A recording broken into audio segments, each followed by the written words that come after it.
public voice of Jedi Johnson narrates the way, and the ever-steady Styx boy shall ride away your brain.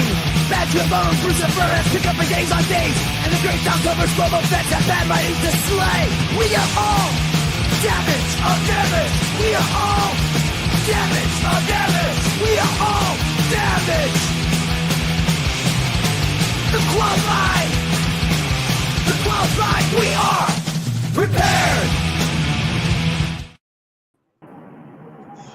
And hello and welcome to another brand new episode of The Qualified. I'm Jedi Johnson 22, joined as always by the great Dom Tober. Exactly.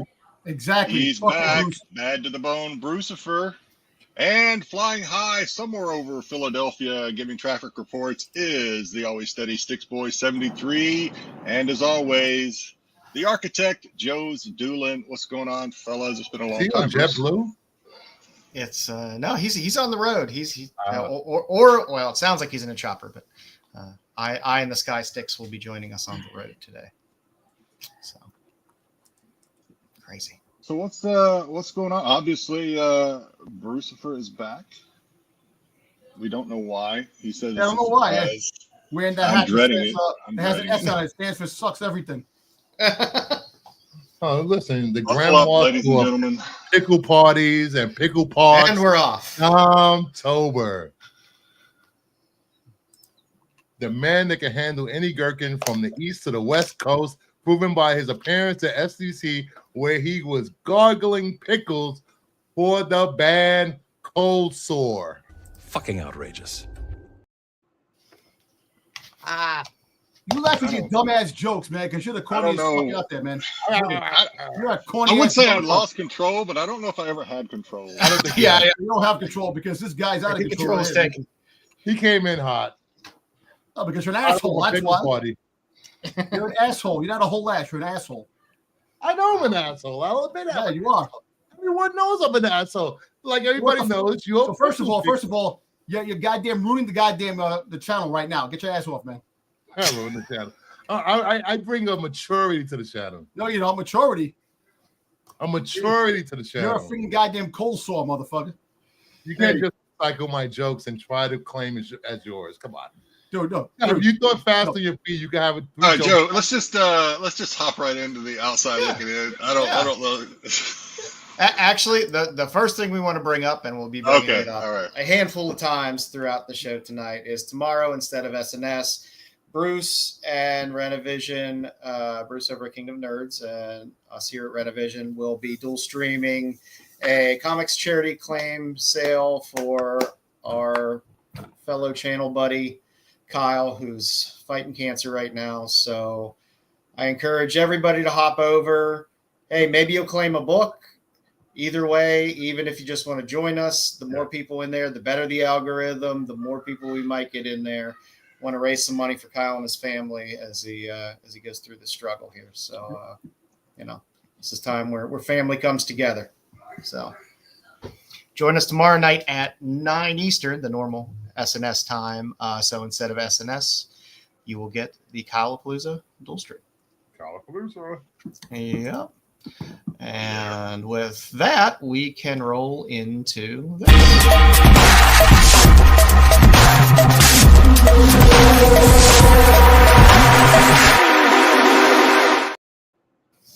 The chat wants you to wipe the pickle juice off your chin, Dom. Oh my. Listen. I'm just saying what's in the chat, buddy. That's all. Yeah, sure. Well, welcome to the outside looking in. The books that just can't make it to the CBSI Hot 10. Make it over to us for these wonderful sloppy seconds of books that, while they're sloppy seconds, next week you never know. Hey, Dom. That's Brucifer, man. They might make their way up there. That's Brucifer's freaking goddamn life journey. A sloppy second. They might make their way up there at some point soon. You never know. You never know. So first up on our list this week, we got Bruce's favorite, Mark Sphere's Monsters #3, the second print, 1 in 20. 8 sold, average of 71, high of 96. These ratios are still doing well. I mean, people still are buying everything Spears, but in terms of holding some value and doing pretty well, the ratios, even on these second, third prints. Hey, Bruce finally made the cover of a Monsters magazine, man. Yeah, after I slaughtered you, that's your blood in the water, bitch. No, that's your fucking guy. That's your glazing donut right there. You're glazing a donut because you're on the cover. Listen, I got 3 glizzies. You can hold all of them in your mouth at the same time while you drink a bottle of fucking Gatorade. Get out of here. Oh, jeez. Oh, my. Oh, my. So any feelings about Mark Spears and the Monsters books? Excellent. Excellent. I like the cover. Good. I've ordered 4 of these for some reason. I don't know why, but I ordered 4. I'm just waiting for them to come in. Did you buy directly through KeenSpot? I am not crazy. I know a guy that gets a discount from KingSpot, so I pay like $30 for this book. Yeah, but like I said, I still think the ratios have some decent legs on them if you can get them cheap out of the gate. I think there'll be decent bumps on them. I'm not feeling that same way about everything that Mark is putting out. I love Mark, but I mean, everything was going crazy there for a while. I think things will start to settle down a little bit. Yeah, I think once he's focusing more on his main title, he's able to sit down and take the time and put out amazing covers. And we should be getting the old Monster and the Wolf bump soon as well. Once those Kickstarters start hitting. There's a little update about the Kickstarters. They are in hand. They are going through quality control, and it should be mailing out in the next couple of weeks, 2 or 3 weeks. What that's the books that supposed to come in September, right? Yeah, from the Kickstarter. Yes. So that's good. They're not pushed back. They're actually coming out in time. Yeah. Yes, it's actually coming out on time. Okay. Yeah, that's good news. That's definitely good news. I'm gonna tell him to hold your Mark order. Spears, the man who never sleeps. Hold my order back, yeah, hold Dom's order back. Yeah. Next up on the list, we got a slew of shit because James Gunn likes to talk a lot about random things, and that seems to move books. He does talk a lot. So, yay! I mean, his 10 list of good comic books you should read have been moving things. The rumor floating around about Batman 2 and Robin being in it.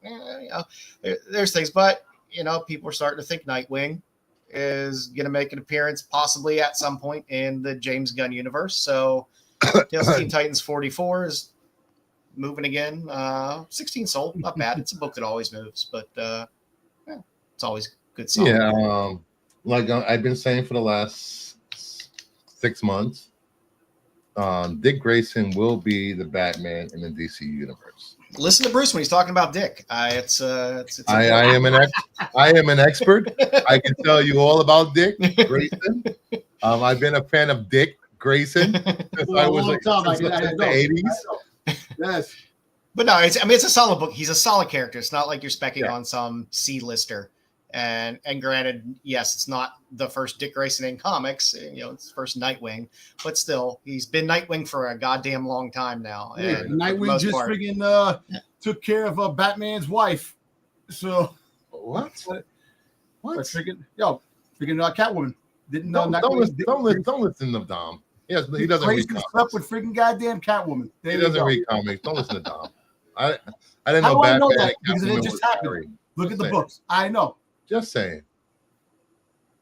Next up on our list, Wonder Woman Historia #1. This is an odd-sized book. That's right, Cosmic. Anybody looking for it? Look at that. Because I do have some of these, and but he threw that up on his list as well of recommended readings. It's interesting, but if you want to start getting into Wonder Woman history and things like that, if that's the direction he's going to go, or whether he's just like, hey, I like a lot of these books, most of them by Tom King. It's what he likes. Same thing happened when Zack Snyder posted books. The market went wild. Anything that these directors post, people speculate and hop on it. I will say this is a beautiful book, though. It's a really nice book. And it's Kelly Sue DeConnick, so you can kind of take it or leave it. But If you're a Wonder Woman fan, it's a good little adjacent piece to read. And again, Mr. Gunn also threw up on the list. Go to Alan Moore's top 10, number 1. So he had this up on his reader recommendations as well. This was from what I forget the publisher on this, but it's still an imprint of Wildstorm, which is an imprint of DC. It's still a DC product. This is the book where everybody's a superhero, including the pets. Everybody has superpowers. So, and it's Alan Moore. So what isn't James Gunn bringing in the Authority? And the Authority coming in? The Authority was on the list as well, which is why, kids, I decided to show you all 10 books that he noted in his tweet so that you understand where these are coming from. Yeah. The Tom Strong, I love Tom Strong. That was a fun one to throw in there. Top 10 was a nice little curveball as well. Historia, I'm not surprised with some of the directions they want to go for Wonder Woman. I'm not surprised he liked the Strange Adventures because it's Tom King, and I think he has a thing for Tom King writing. There was something a director put up, was a writer or a director put up that he wants to do a DC project, and I was thinking maybe it's Strange Adventures. I gotta look it up. Who wants to do a DC project? I'll look it up. Who wants to do a DC project? I'm looking it up. Somebody, anybody. Okay. You know how that goes. An actor wants a job, a director wants a job. I remember somebody saying somebody throwing Adam Strange's name out there at one point, but you know, I mean, the most recent run was the Tom King run, which was a bit controversial in typical Tom King fashion, but it was interesting. Yeah, he has the Watchmen on there. Okay, well, you know, I doubt he's going to be remaking that. You do have the Authority on there. You got Zach Krieger. Yeah, see, I mean, you got a nice little mix of books here. So outside of those ones that made this list are popping a little bit. Like I said, Mr. Miracle stuff is cheap. What is Tyson talking about? Trying to claim stuff? So those are all the books that he had noted as, hey, this is just good comic reading. Take it for what it is. Maybe you just want to read them because he recommends they're good comic reading. I'm not going to spec on every little thing that James Gunn says. If you happen to have these or find them in some cheap boxes somewhere, that's great. The Strange Adventures covers are fantastic. There's really good covers in there. If you want to read it, I would just suggest buying the trade. Yeah, I read it twice. I read it with all the issues that came out, and I bought the trade and read the trade. So I'm a huge Adam Strange fan, even though it's tragic Adam Strange in this. I liked it better the second read. I would say this Tom Taylor's Nightwing run is probably my favorite run of any writer that's had Nightwing. It's probably one of the best DC runs in 15, 20 years. Yeah. Out of any of the titles. So, yeah. That Teen Titans book, the one you showed with the Judas contract. Yeah. That storyline was really great. I read that storyline. The artwork was fantastic in that too. That's good. Teen Titans was one of the best titles that DC had. Yeah, back in the day. Yeah, back in the day. That story is so disturbing now. Yeah. As an adult, well, you're just like, whoa, what are you doing, Deathstroke? What are you doing? It was a little dark. And last up on our list today on the outside looking in, we got good old oldie but goodie, ASM 20. Yeah, you're going to get the Scorpion in the new Spider-Man movie. But let me ask you a question. Are we going to get Scorpion, or Scorpion as Venom? Because they teased Venom on the cover when he was he worked the Dark Avengers. He became Venom, so maybe that might become the Venom in the MCU for the time being until Tom Holland gets the outfit, the symbiote. Which I think we're supposed to get the guy that played Scorpion before. So listen, if they do things differently, like hopefully he gets the really cool. They're actually saying about the original costume, which would be really cool. I mean, they're filming it now. There's leaks all over the place of all the filming. They're showing things all over the place. It's like they have AI videos already of Spider-Man in a tank and Hulk coming at the tank. Look, it's AI, Dom. It's not real. No, I know. I'm just saying the fact is that they're doing all these things with this this movie and all these videos that are being shown, like all the pictures are being shown from where they're filming. It's just amazing how much is getting out there what they're showing, and they're talking about and how many people are going to be in this damn movie. I'm excited for this movie, man. It's not a Spider-Man movie. It's too many characters. I know. You know, I'm just hoping that I'm just making fun of people. No. There is so many characters in it. That's the whole thing. There was an article I was reading saying that Tom Holland Spider-Man can't act on his own because he needs all these other cast members to come around to do things. But I like the movie. I don't know. I saw Uncharted. We do not talk about Uncharted. They ruined the franchise. The game has a better. If you play the game, you can just watch the cutscenes on YouTube. That was way better than that trashy movie that they put out. No, but all kidding aside, if you're gonna watch a comic book movie, I like it as a comic book, and it's kind of it's intriguing. No, I'm talking about the Spider-Man. Going back to Spider-Man. But and they also said that they're basing it off the '90s cartoon run, which is the best animation of Spider-Man that had the 94. So kind of, I want to see that. You know, that's on the live action screen. I want to see that. Mr. Negative. I want to see the Punisher. I want to see all that shit come to fruition if it happens. Yeah, as long as they don't just mash too much crap in there. But it'll still make $1 billion. Still make $1 billion. Just because something makes not much makes $1 billion anymore. Well, listen, Spider-Man Far From Home made almost $2 billion. Made about $2 billion. It was not a good movie. It was a good movie. I enjoyed it, man. That was good, man. Avatar 2, not a good movie. No, Avatar. I don't care. Avatar 1, not a good movie. No, I agree with you. No, Avatar was good. The first one was good. You know, it's funny. You speak to Avatar fans of the movies, and they go on about the special effects, the cinematography, color grading. What was the movie about? I don't know. Fern Gully. No, it's just funny. I remember going to see that movie, and it was the 3D. It was like a 3D movie, and the girl I was dating at the time, I told her to go into the theater to get some seats. She got the seats all the way in the front left. I mean, the front right. I'm sitting there with the screen, the 3D glasses on, the shit to my face. I couldn't enjoy the movie, but of what the movie was, I did enjoy it. I thought it was pretty cool, the visuals and the tone, the way the movie was, the whole. It's a very polarizing movie. I don't know anybody that's like, it was okay. Everyone's either like, I fucking hate that movie, or they loved it. I've never seen in between reactions to that. So, all right, Jedi. Hey, you want to say hi to the people that popped in here in the chat? Yeah, we'll see if we got any left. All right.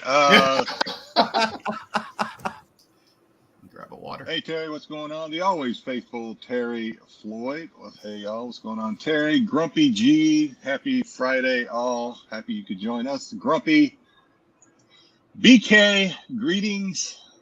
That's it, just greetings? Okay, BK. That's really you or an imposter. But happy you are always here. You are always welcome, BK. Hello, Mama Bear. The whole crew is back. Good, bad. We're back. Cosmic, what's going on, Cosmic? Someone let Dom know. Okay, no, not doing that one. What's going on, Cosmic, though? Glad you're here. Tyson, what's going on? Good evening, Tyson. Right back at you. Let's see. Let's see. Nerdy Geek. Michael Turner is the GOAT. We'll find out. We'll find out. By the way, I've had Styx, I think, on mute the whole time. Oh, really? That's a good thing. Yeah, mainly so we didn't have to hear that the whole time. Jim at BJC Comics. Brucifer. Love you, Styx. All right, let's see. Did I miss anybody? A whole bunch of stuff. Mama Bear. I don't want. I already said hello to Mama. Mama. Paul, what's going on, Paul? Spotty always had a bunch of villains to help him out with his banter. Yep. Yeah. Yep, it's true. Oh, we're I not like talking the about Spider-Man villains. We're not talking about the And villains. Cosmic again with Styx. Cosmic remembered you. All right, that's all we got this I week. like Mama I Bear's. missed anybody, so Here's the sorry. bad and the Get dumb. next week. That's a good. All right, let's do some pickups, boys. What we got? Oh, look, I'm first. All righty, pickups this week. Let's see. Let somebody else do them first because I have to do some editing while, while I'm doing pickups. Bruce, what you got? Oh, all right. You guys ready for my pickups? I know Bruce will All give me right, plenty we of got time. some here. Gatchaman. No, he hasn't been on the show for 10 months. He's got a whole bunch of shit. Tatsunoko. If you don't understand what Tatsunoko is, it's a Japanese animation company, and they did in the style of that company. We got G.I. Joe, Real American Hero, another camouflage. Not as good as the others. How'd they get this Cruel Universe robot cover? That's a good robot cover. Yep. Little Is Justice that the League. same company that does the horror? Yes. Yeah, Okay. it's all Oni Press. A little Godzilla versus Justice League, Kong. There's so many Ghidorah. Godzilla titles out there. Come on, Paul. You know me. Something's killing the children. Something's killing the children. Something's killing the children.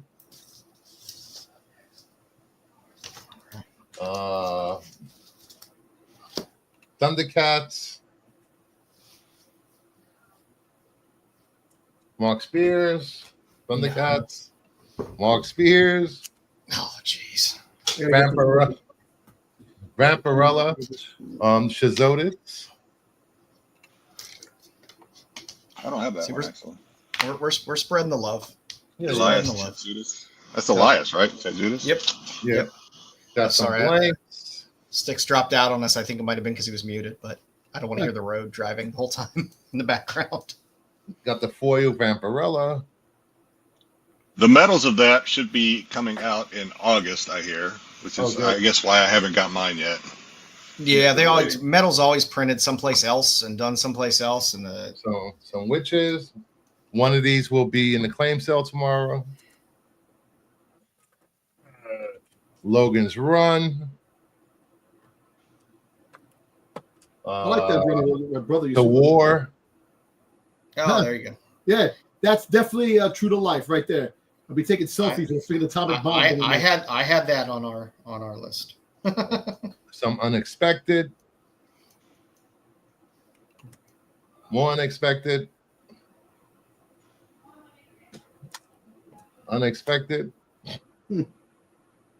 Unexpected. Those old DC horror books are good, and Yeah, They the will prices come are back. like shooting up for some reason. You know why? No, they always do every little bit. horror in general is going up. Horror. This Little Pin Apocalypse. Oh, you bastard! You got that. is that the one that Cosmic was talking about? What, the San Diego Comic-Con one? No, when he was talking about that one that he goes. Oh, No, I don't think so. Got the Virgin. This will be in the claim sale tomorrow. The Naughty cover metal. Is that the one he's talking about? Yes. Okay. I got that one already. And that's it. Oh, wait, one more. I finally got this back in the 9.8. Woohoo! There you go, a little DCU action. That's cool. Yep. Nice. One of my favorite Kelly Jones covers. All righty. I finally got some Kickstarters in here, but let's start with a little. I always just love this book, and I'll pick it up whenever I find it. I know it's Miss Marvel, but I love romance cover homages and stuff like that, and it's Nakayama, so not bad. I do like the Jessica Jones. For Bruce, look at that, Bruce. Look what I got. Yeah. Little old school Aquaman for you. Little card. Oh, Nick Hardy. Yep. I And I finally got some stuff that decided to make its way through the mail this week, so I finally got that. And that. So nice. got my Sveta. And I got my Sveta. I will be claim sailing one of these tomorrow. So if you missed the Kickstarter, They just started delivering. There's not a whole mess of them. Those were the Pentapocalypse STC ones? This? Oh, the other ones? The other two were, yeah. They were the massive STCC ones. Those are the cardstock or the foils? No, they're the cardstock. But this was a Kickstarter, not Pentapocalypse. So that one, I don't know how many people knew about it, but like I said, there's not that many up on eBay right now. I think there's one up there for 100, a couple that sold for 100. This will be claim sailed tomorrow for, I think I put 70 on it. So hop into claim sale, maybe get a little deal. Also got my Carmilla Unbound. It's a little flops action. Great Tone homage there. One of the other covers. There you go. And God, this is such a good cover. I really enjoy this cover. It's good stuff. That head is not attached, by the way. I am not saying a word. Yep. Drink it in, people. Drink it in. And that's what I got this week. Jedi, what you got? We'll start off. I have some Heatseeker Gun Honey signed by Josh Burns. I also have Street Fighter signed by Josh with a little foot action there for Joe. There we go. Nice. Another Street Fighter. This one, Ickpot Street Fighter. Yeah, I like some thick. Some Witchblade by Art Jam. Yeah, Mexifunk is on a tear. I would highly suggest her. More Ickpot. Black Cat Ickpot. I really like that Black Cat.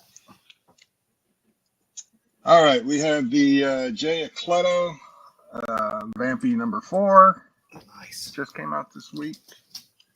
Of course, we have the Perillo, the Violet, whatever, of the A cover. And then we have the Rico or the R1 Co. Rico Vampy. Yeah. I like that exclusive. I like both covers. The black, basically, the black versus the red uniform. Last week I talked about, maybe it was the week before, I talked about that for some reason, you'll see the reason, I'm sure, I picked up the ugliest Sith Lord, I guess. So you tell me, she's not pretty, but she's got other things going for her. Granted, you need a large bag to get over those tendrils, but that's okay. All right. We also, of course, picked up some older Vampy from Ali Garza, signed by Ali. Ali Garza does a beautiful Vampirella. Another Ali Vampirella. Got some more Ickpot Gun Honey. Or no, is this it's Gun Honey. No, that's Gun Honey. Yeah, signed by Ickpot. Let's see if I can show the other one. It's a good cover. It's one of his show it real quick. Got the other one too. Yeah, it's one of his more reserved covers. Yeah. Got I don't know who the artist is, but I picked up some Mars Attacks Red Sonja. Yeah. Star Wars homage, I guess. This is Ebass. I believe this is one of his art books. But Ebass, signed by Ebass. I like Ebass a lot. Nice. There's a little throwback. Got some Dave Stevens. There you go. Nice. I love that cover. Of course, I do have some. This is we'll be seeing a little more of this later, of her, I guess I should say. Vampirella 2 cosplay by Raichi, signed also by Chris Priestley. Priest? Priest or Priestley? Priest, right? Yeah, Priest. And then this is number 3, signed by both Raichi and Chris. And then I picked up a sketch from Chad Hardin. Not your normal Vampy sketch that I pick up, but something about it I just thought was pretty cool, especially since how Wednesday just dropped, the season 2 of Wednesday. When I saw this, he said it's Vampirella, but he wanted to go a different direction with Vampirella. I immediately saw Wednesday, but yeah, it was Hardin's Vampirella sketch. Nice. I thought it was pretty cool. Yeah, Hardin does some interesting stuff. Always heavy ink. That's all I got. Excellent. Dom, what you got, buddy? I just dug something out of my boxes that I had, my own boxes, because I have nothing. But it's good to show. You can show my comics. You want to show your comics? I'll Yeah, show my comics. Hold on. I knew he was gonna walk away. Sometimes it's okay. It's okay not to have anything. I don't know. He never has anything. Oh, thank you, Dom, for claiming some books for the sale. Shout out to Dom. Show the books I claimed. Show the books I claimed. Show you the book. Yeah, show the books I claimed. There. So in San Diego, Bruce ordered some books, and I picked them up for him.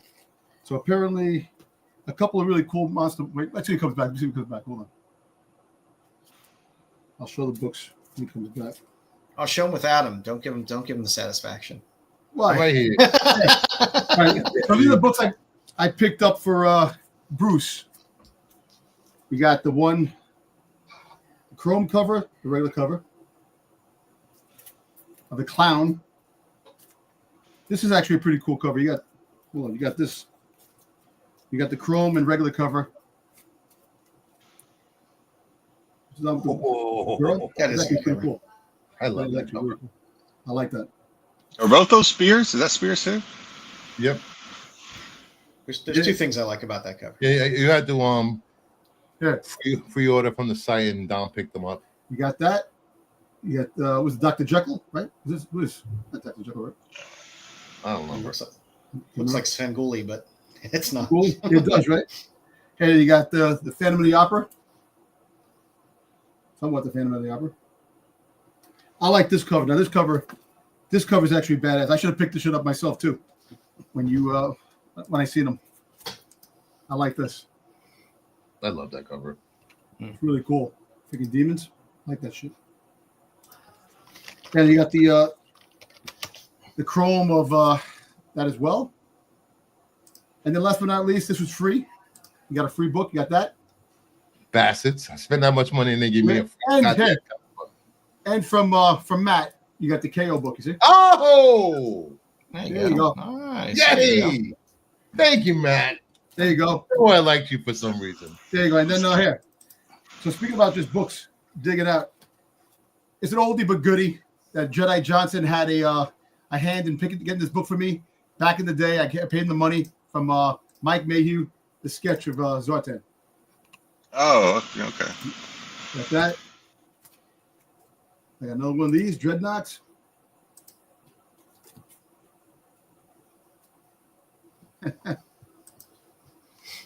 Chrome cover, Cobra Commander. Actually, I just recently got this autographed copy of Zartan and Mike Mayhew. Oh, nice.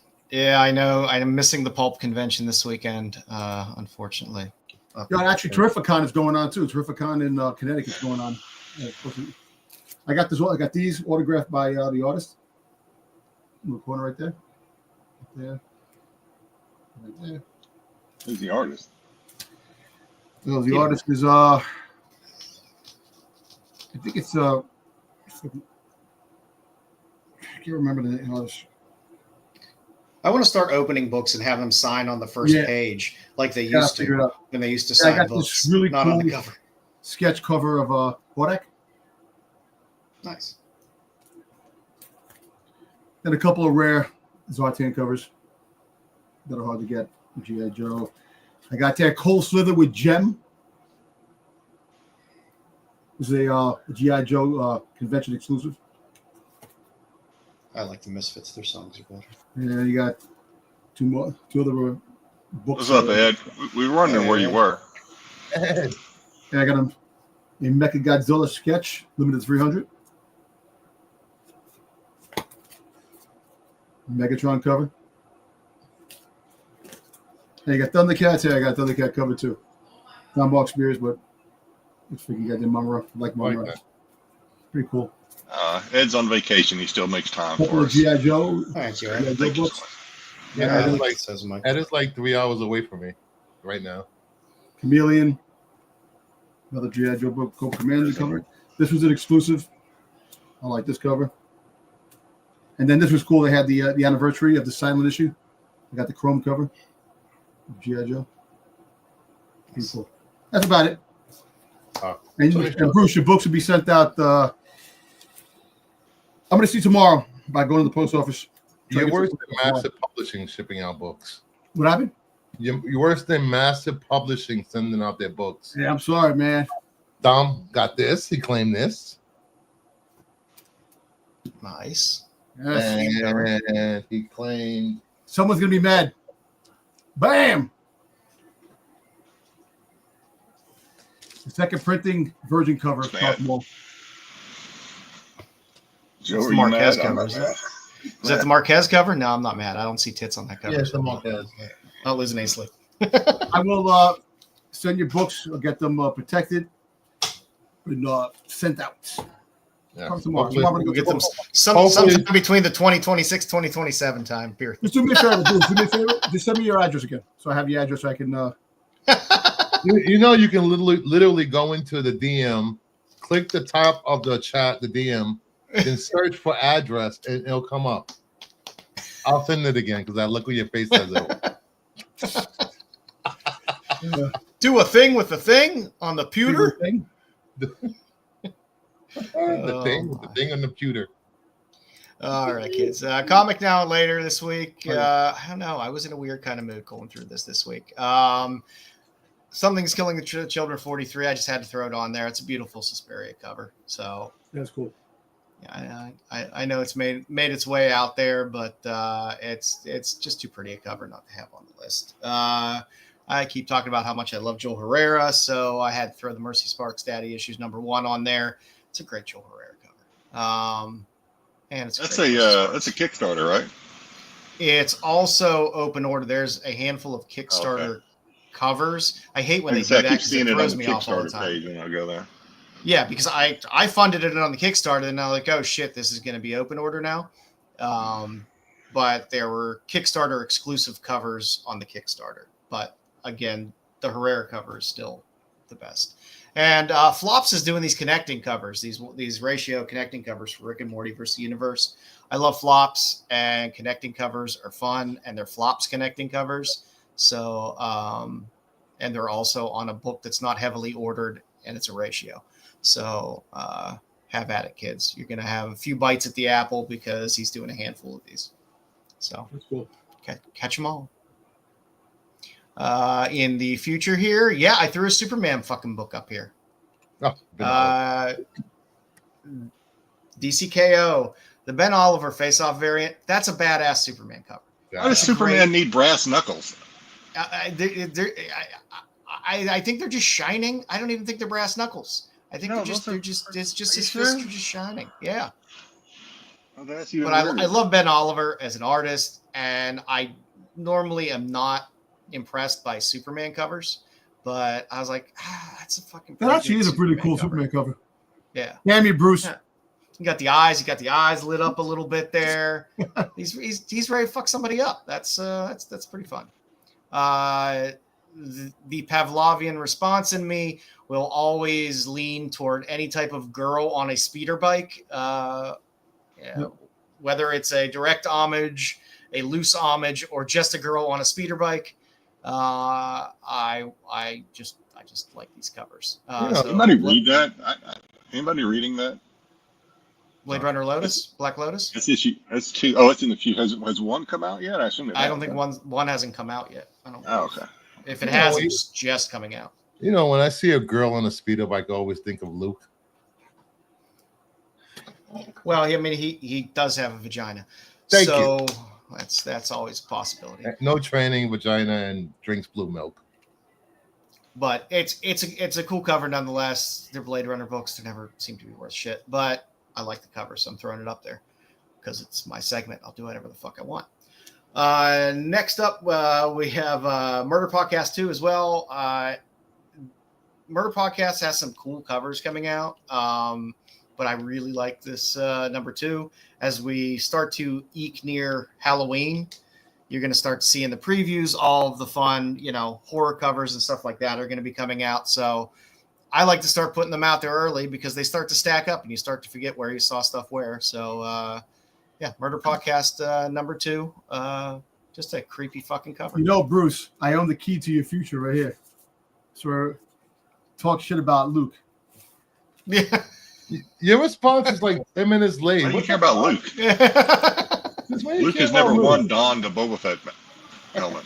Why do you care? Well, Luke is a Jedi Master, better than fucking Rey. Yeah. For Tops and Tails this week, I threw up Scarlet number 6, which was, I believe, a Kickstarter. But there's the good old Kendrick Lim cover. There's a handful of variants of this cover. It's just a good cover. And who doesn't like underboob? Anytime you have underboob, yeah. Mm-hmm. I'm a sucker for underboob. It's just a good cover. It's not too naughty. It's especially underboob with a girl standing on her hands, handstanding. Yeah, it's good stuff. So that's what I got this week. Jedi, you got something for us this week for the cosplay cover of the week. Okay, so the Raichi is very, I don't know, word famous is probably not the right word, but she's very prominent cosplay model. She's been on, I think, more comic covers than any other cosplayer.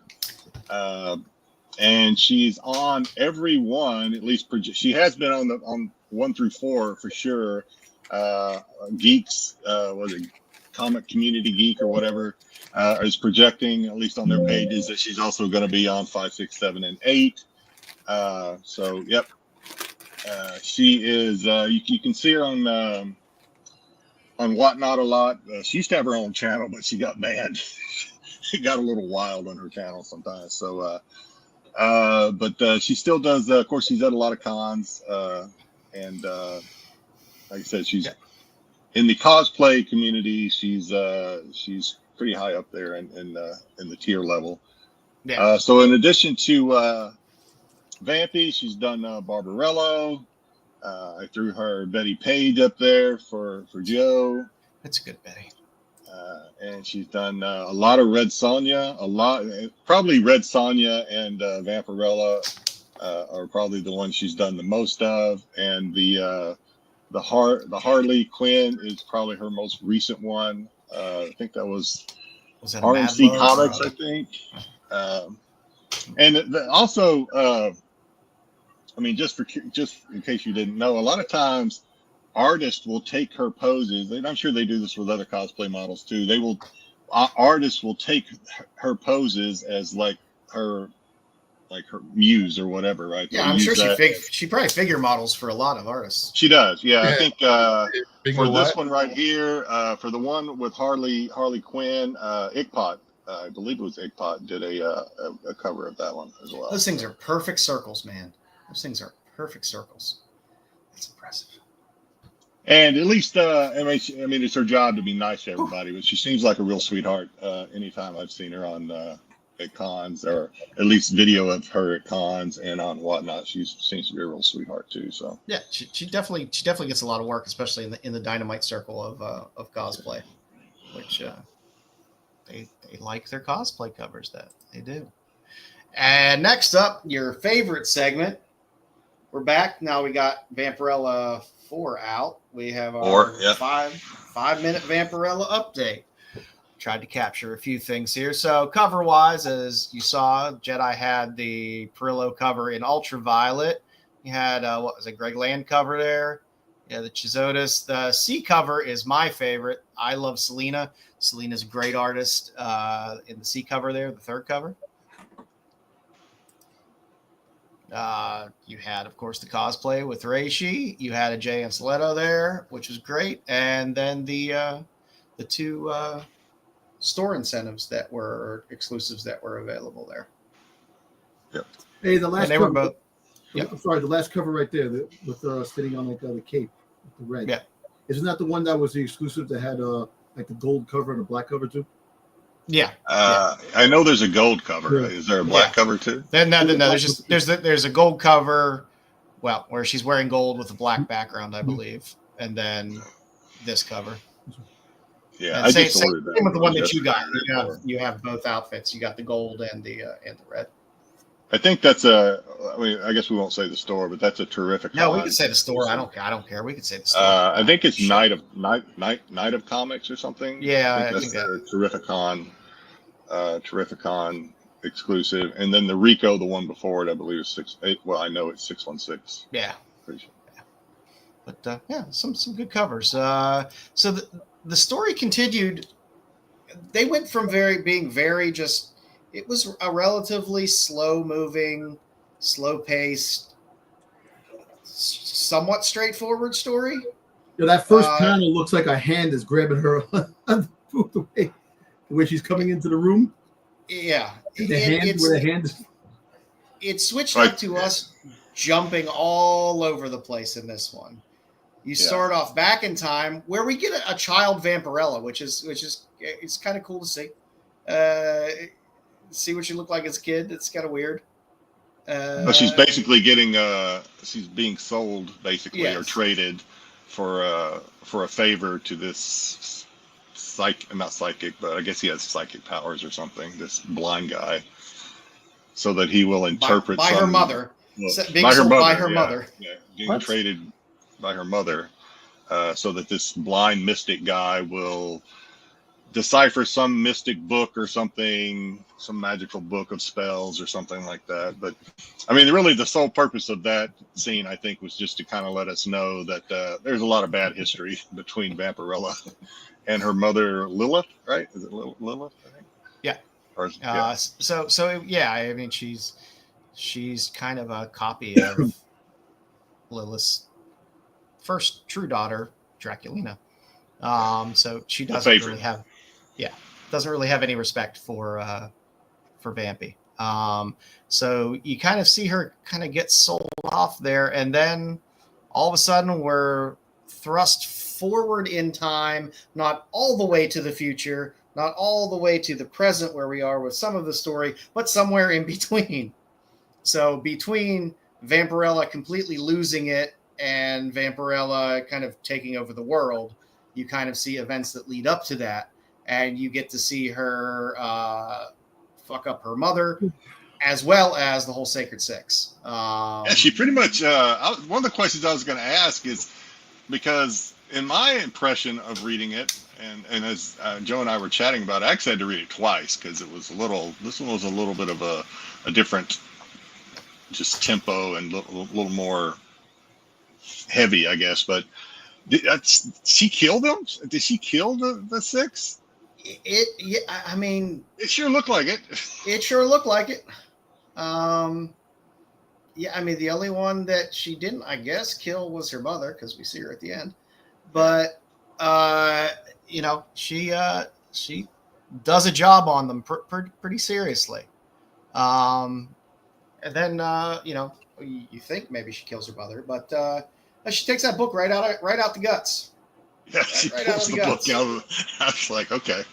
She pulls it right out of her guts. And then you're jumped forward to where the sun is in current day. Actually, yes. Well, sorry, to you go move back in time, but the sun has traveled back in time.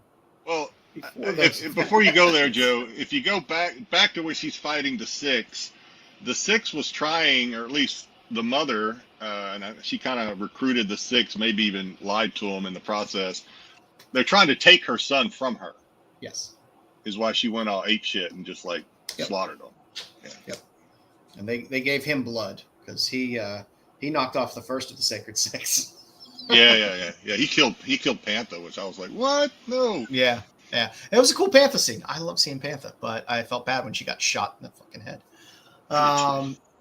So then you end up in what is kind of like the present day of the story, where the son has gone back in time because he now decides he needs to do something about his mother's future path of taking over the world. And that's kind of it's kind of where we end up leaving it for the most part. I mean, oops, sorry. Let me go back. So he's there with Vampirella's psychiatrist. And the psychiatrist goes upstairs, and we see Baron von Christ up there, who is, I guess, the next interesting character to be added into this menagerie of craziness. So I don't know. It was an all over the place episode. I don't know I don't know whether they were like, well, we need to piece these pieces together because none of Vampirella's runs are long, and they needed to just fill some holes. There was a lot of the little asterisks that reference previous stories. Yep. There was probably 5 or 6 of them in there that were referencing old Vampirella information from previous stories. So yeah, it was a lot. I'm still kind of curious what the son expects this psychiatrist, who right now is still one of my favorite characters. He is interesting. I like the psychiatrist guy. But I don't know what exactly he expects this guy to do. Yeah, I don't know. It's interesting. Like I said, this one was kind of all over. Jedi was like, this one was kind of rough. It was all over the place a little bit. I went through. Yeah, I had to take a nap and read it again. Take a nap and read it again. I'm not a big time jumping fan. Especially if it's more than one time frame. It's one thing if you're going, future to past to the same future and back and forth, and you have that. But I mean, we're dealing with like 4 different specific time frames throughout this, so it gets it could be a little hard to follow. But I don't know. I give it a slow. And then read. with Vampirella Armageddon kind of running parallel, 2 different stories of this. I hope down the line I don't start getting like my wires crossed and stuff, or storylines crossed, but. I don't know. Yeah, I mean, as heavy as this one was, I still say it's still good. I'm going to keep reading it, of course. But, hopefully it doesn't get too messy to where it's, like, impossible to figure out. Yeah, I mean, like I said, there's such short runs that I think they have to just start wrapping stuff up and go somewhere with it and give you some sense of completion of a storyline. How many issues is this? I mean, I know we saw 8, at least is what I've seen online. I don't know if that's it or not, because some of the previous ones have gone. Because this is a run. This is part of the ongoing Vampirella story. Yeah. So this could go. I mean, we've seen them as recently as a couple of years ago go up to like 25 issues or 23 or 25 issues. It's also Dynamite, so you never know. It could be 8. It could be 25. It could be 16. Who knows? I mean, it at best they should finish off the story arc. I would hope by 8 issues, and then start a new story arc. If they do that, that's fine. Hopefully, this isn't the storyline that goes on and on and on. So I mean, I give in terms of qualified stars for this. I mean, as I have to also qualify it by saying it is a Vampirella book. So half a star?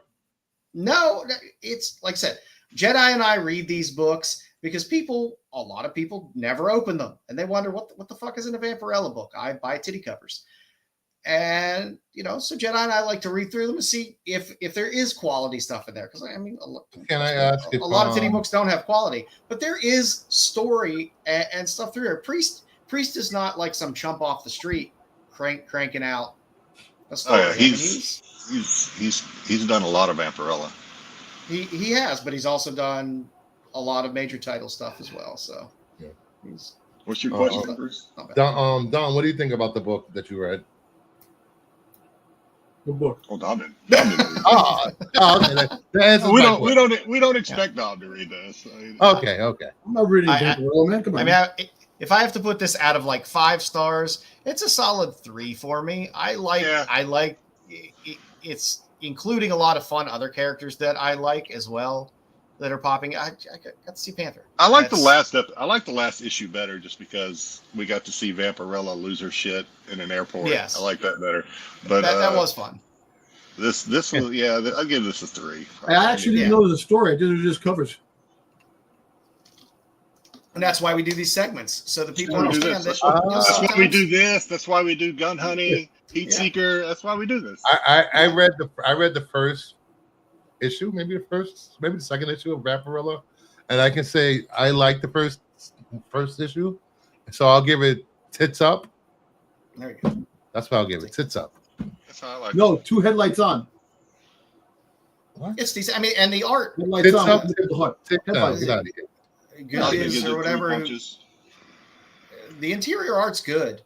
It's not. They're not slacking on the interiors, because trust me, there are plenty of titty books that Hey, where'd she definitely get a slack on the tattoo on her interiors. What? When did she get a tattoo on her side? She's That holding tattoo. something. That's not a tattoo. Who's that? She's holding. She's Oh holding. no, something. she's holding a. Oh, She's holding I forget what. Oh, it's okay. called now. I think the tattoo was on the back. Yeah. She's holding a Get your hand. glasses on. She's holding a severed hand. oh, okay. If Oh, you okay. go back a slide, it's whatever she's like knocking the shit out of what's Yeah, okay. No, I thought she had a tattoo. I thought she got a tattoo like we can, wants to get Who No, brought this guy here? I'll tell you, Lilith had some tattoos Paul won't let me in read the beginning of the Vampirella. book. Lord Jesus Christ brought me here. Like I said, it's good. It's not. It's. I mean, the inside isn't. Vampirella's not a dirty book. And neither is Red Sonja. They're both decent reads. They're not going to knock you out of your chair in terms of being fantastic reads, but they're decent reads, and they're not really dirty books in the way a lot of. I mean, they're definitely titty probably books are. R-rated. They're probably R-rated, but they're not. I mean, there's gore. You're not going to see really any real like booby nipple action. Yeah, or it's anything not like that. Gun They're Honey usually that we gonna read cover last that up. week. Where, It's not like Gun Honey. Yeah. Gun Honey's like, bam. Yeah, they don't fool around. It's like here. Yeah, like take this next 7 pages of naked ladies. Tyson. But like I said, it's decent. I've been enjoying this read so far, and we will keep it up, and along with the other Vampirella title, and we might if there's a little lull in between Vampirella stuff, we might throw in a little Heat Seeker Exposed in there too. So keep up. You got me reading it, so we might as well. Jedi, you are up. Where is your? There we go. It's time for the That's Not a Comic, That's Not a Comic, Salia comic, Salia. It's time for the That's Not a Comic, That's Not a Comic, Salia comic, Salia comic. Oh, cool. Sale of the week. Dom's Salia. favorite song. Salia. All right. Oh, Cannibal Run, baby. Earlier this week, I believe it was Monday, we had another celebrity pass. Yep. Connie, what's it, not Connie, Lonnie Anderson. Lonnie Anderson. Most Francis people died a that while ago. remember WKRP Lonnie, in Cincinnati. WKRP, Stroker Ace, 2 of the things you'll see here. So, definitely not my number one poster girl from the 80s, but I don't know, maybe probably top five maybe. I don't know, maybe She was top there. 10 She- definitely. She Top 10 was definitely. she was everywhere for a while. You know, Yeah. she was definitely noticeable. She had romance. Didn't she have an off-screen romance with Burt Reynolds too? Yeah, I think? she had one. Were they married? Were they Yeah, married? I think they got married. And she Yeah. tried taking I don't remember. something from him, like a big chunk of money that she wanted. Some shit. So yeah, speaking of WKRP in Cincinnati, we had this still in the box or with the box, WKRP in Cincinnati Disc Jockey Control Center. It's a nice little record player. What is that? Is Styx back on? I'm hearing like traffic noise. Styx with us? No. No, Okay. no. This is from 1982. It's by Vanity Fair Industries. They made Vanity Fair Industries. Didn't make a lot of toys, but they made record players. So there you go. You can play all your 45s on that. So so this sold 14 bids. So this was not a best offer or buy it now. I actually had at least 2 people bidding on this, and it ended on August 3rd. I forget. That was the day after, or maybe the day of the day after she passed. $890 on August 3rd. So. 14 bids. Yeah, I mean that could have been back and forth bidding between two people. Who knows? But yeah, it's It's cool. It's a cool little tchotchke to have. And then speaking of Stroker Ace, we have this is a magazine advertisement, not a poster. This is a magazine advertisement signed by Bert and Lonnie Anderson. It's an 8x10 size, sold with 18 bids for $92.91. I think I'd rather have that than a record player. It's pretty cool. I mean, yeah, it's a magazine advertisement. Probably it's 8x10, so you figure it's got to be out of like a, not like a TV guide or anything. This has got to be like a regular size magazine, I guess. But yeah, pretty cool that they seem to have it and got it out of the book in pretty good shape, and got it signed by both Lonnie and Bert. So it's pretty cool. Pretty good. You think Bert's autograph on there would have bumped that price up a little bit? Yeah. And then lastly, because I always like the oddball stuff. Like we did with Ozzy and the boarding pass. This is a 1991 U.S. Customs Declaration signed by Lonnie Anderson that sold for $55 on August 3rd. So that's kind of a unique oddball thing if you collect celebrity autographs and or Lonnie Anderson memorabilia. So yeah, I mean another sad week as far as celebrity icons from our childhood. He also had a young lady just passed. She was in Walking Dead. She was also in a couple of the shows. She was like 33 years old. Another one passed away. Some young actress, I forgot her name. Just passed away. It's like, was she a major star in Walking Dead? She was like a minor character, but she also had a show too. But she 33 years old. That's fucking young, man. Come on. That's young, but it happens. It happens every day. No. So yeah, hopefully next week we can focus on something that's not doesn't have this morbid, just died celebrity into it, I guess. Hey, quick, think about this. Had nothing about death. If they were to do a reboot of Cannonball Run, no, I'm gonna give you two names. You can't I'm do gonna it. I'm gonna give you two names, and the two names that could be part of Cannonball Run, a reboot. Because I'm surprised they didn't do a Cannonball Run. I love Cannonball Run, and I'm surprised they haven't did that yet with all the celebrities and stuff they could be doing now. The two names to lead the way: Pedro Pascal, Jack Black. Yep. Double no. Think of Pedro Pascal, number one. Dom DeLuise is irreplaceable. I know he is irreplaceable, but Irreplaceable. you could have Jack Black. Because Jack Black is an idiot, So you could definitely have him, do some comic relief as well as And right now, Pedro Pascal, with the mustache. I know he's not Burt Reynolds, but the whole fact is that. Stop casting Pedro and everything. Jeez. Hey, I'm not casting. Just saying that he would fit in Cannonball Run. He's a great actor. Touches just as many women as Burt Reynolds. Well, his anxiety, he's like all over the place. Anxiety. I got that anxiety too. They're touching him, so it's allowed.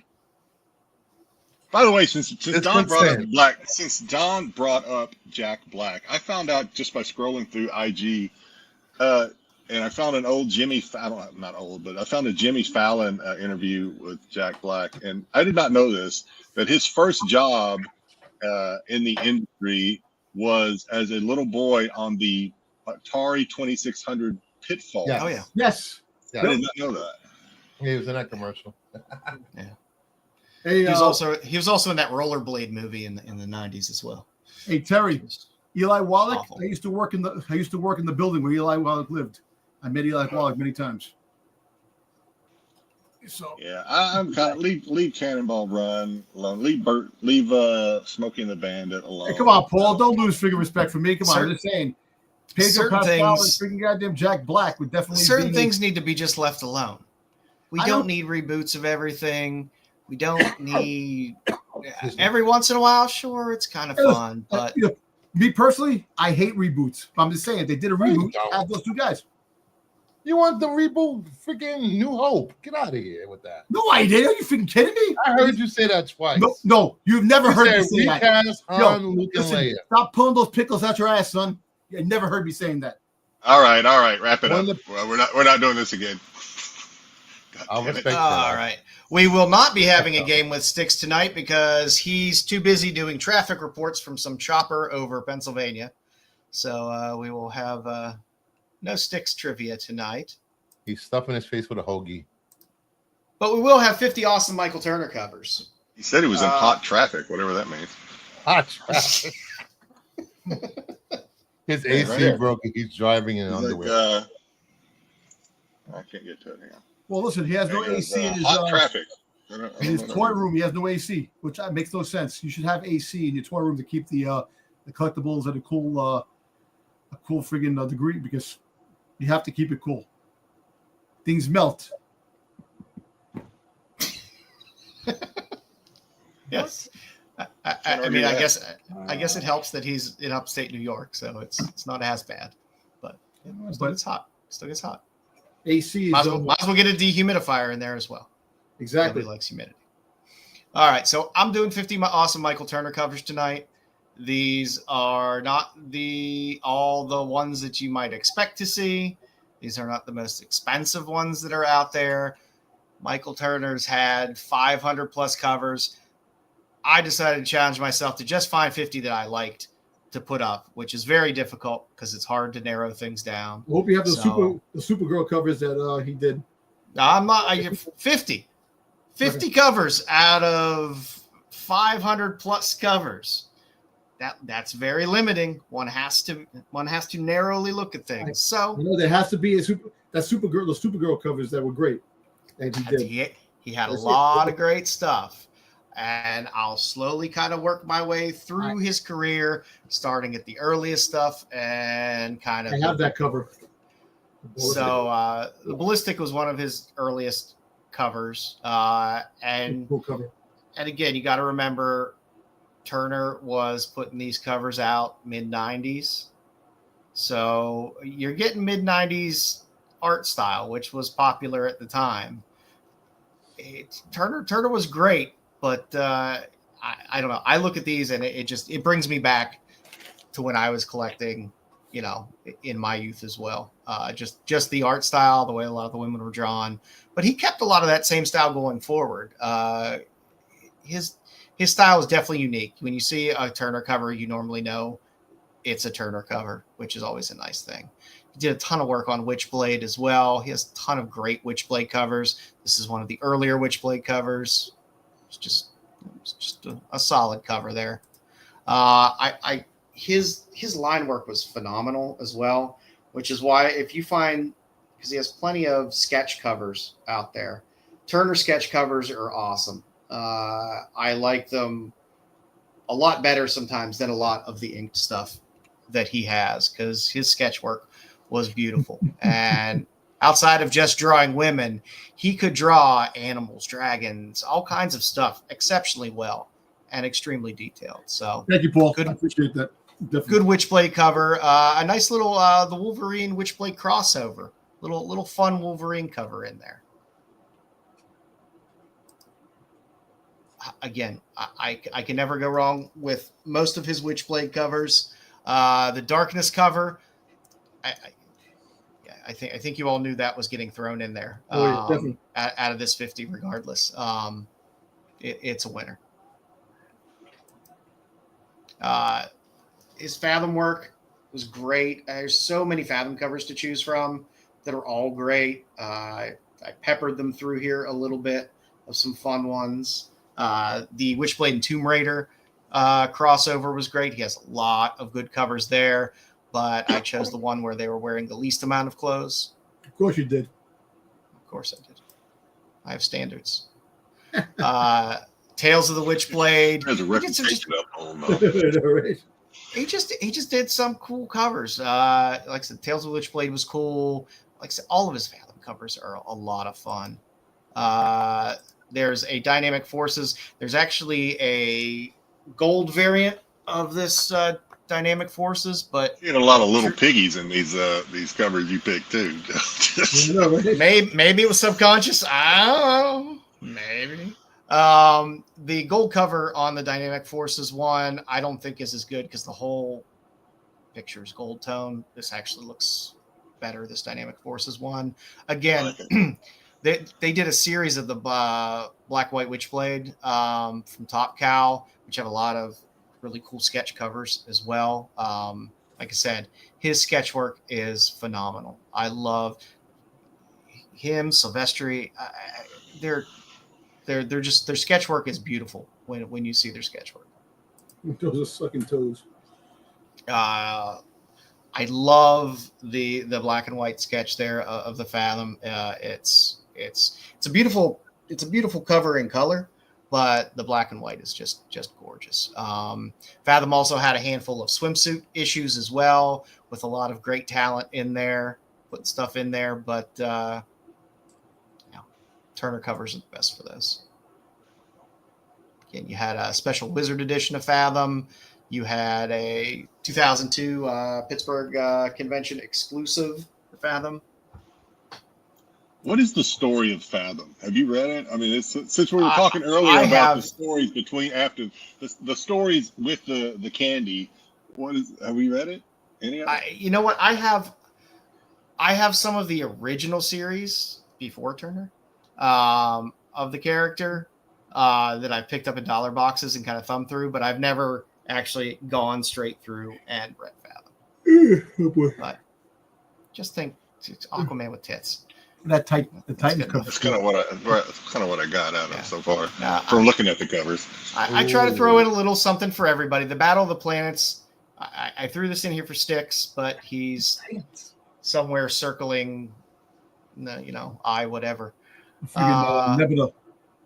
But it's a good Battle of the Planets cover. And the Teen Titans, which I think it's either the second, third, or fourth print. Sorry. Because the Turner, there's the color covers of this as well for Teen Titans 1, but the sketch cover is just awesome. That's it, baby. Hey, I have one book. I just bought stock. I just bought stock in American Eagle. I'm gonna buy it over and over again. My girl Sweeney. I know you people like your Supergirl covers, but Action Comics 813 does have a fun female cover on a Superman book. Hey, not the Supergirl. No, it is not. But I mean, his work when he decided to, branch out a little is also amazing. That Flash 210 is a great Flash cover. Yep. And again, some of these just people forget that these books exist out there. And I know I normally, if I'm looking through boxes and stuff like that, I find some Turner stuff, be it Justice League or whatever, I always grab them. So sometimes to have some of these in the back of your brain, like, oh shit, there's a Flash book, and you see it real quick, and you maybe don't realize because it's not your typical Michael Turner cover. I might have saw that cover a couple of times. I didn't even know it was Turner. Yeah. He did a couple GI Joe covers as well. Soulfire, much like Fathom and Witchblade, he did a lot of really great Soulfire covers as well. Most of this is all through Aspen. And some of those Devil Do Publishing freaking G.I. Joe books are hard to come by. Again, fantastic Wonder Woman cover. I try to stay away from it. Everybody's seen all the Supergirl covers. Who fuck wants to see shit that you've seen 40,000 times? I have that book. The Identity Crisis cover, there's two versions. I think this is the second print with the red background. There's a black background as well of this. I have the first one. The black. On the first I think the first print is the black background, right? Yeah. You have comic books? No, Bruce. I have comic books. And again, so some of those Soulfire exclusives and stuff like that, there's some beautiful work that he has in there. It's beautiful, detailed work.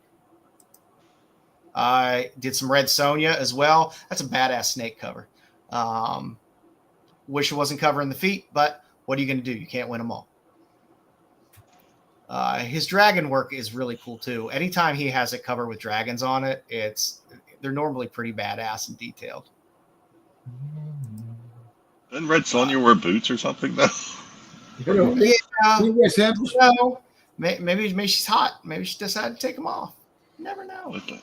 Let the little piggies breathe. left some mystery for me. Yeah, Little Piggy went again, to the market. This Little Piggy stayed home. This Little Piggy had roast beef. This Little Piggy had none. any of his any of these exclusives, the Fathom exclusives from some of these cons with these sketch covers they're just absolutely gorgeous. Like I said, his Soulfire work is pretty cool as well. Like I said, all these con exclusives with these sketches are just beautiful. People always forget about Soulfire in there. They look for the Fathom stuff. They forget about Soulfire, which is just as much stuff. Nice. There you go. There's your good and bad Supergirl on one cover. I'll take that, but the one that she's standing with the flag around her, it just keeps covering. Oh my her. God, you still talking about that? I love that one. That's the one I have. That's the one I like. Now, just so you know, there's 4 versions of this Supergirl cover, I believe. They have different expressions in all of them, and only Supergirl is drawn by Turner. Bad Supergirl is drawn by Ian Churchill. So it's both of them collaborating on those covers. That's cool. Again, all the Soulfire stuff is just beautiful work.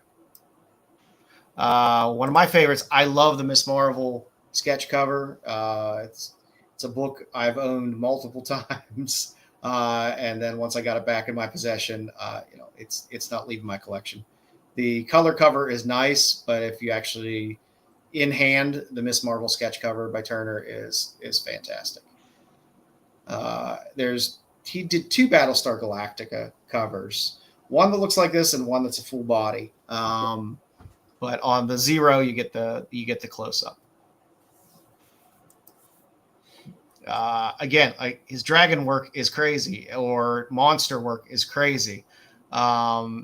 And that Soulfire is that's just an amazing cover. It's just amazing, beautiful, detailed cover. Of course, he had all his work that he did on Civil War. Still one of the coolest Spidey covers around.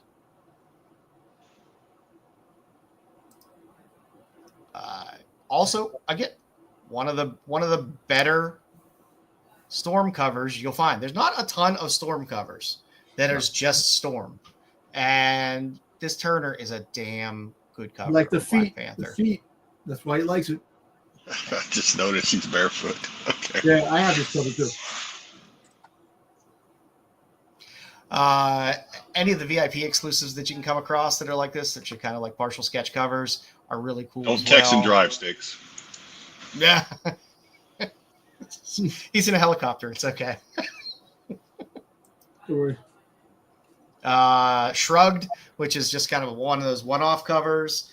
Sometimes this gets slipped in someplace and you can find it cheap in a dollar box every now and then. He did a handful of covers on the crossover of Spider-Man and Red Sonja. Yes, there was a Spider-Man Red Sonja crossover. Yes, it was. I hate that shit. And it had a bunch of Turner covers. There's going to be a Fantastic Four Gargoyles crossover coming out.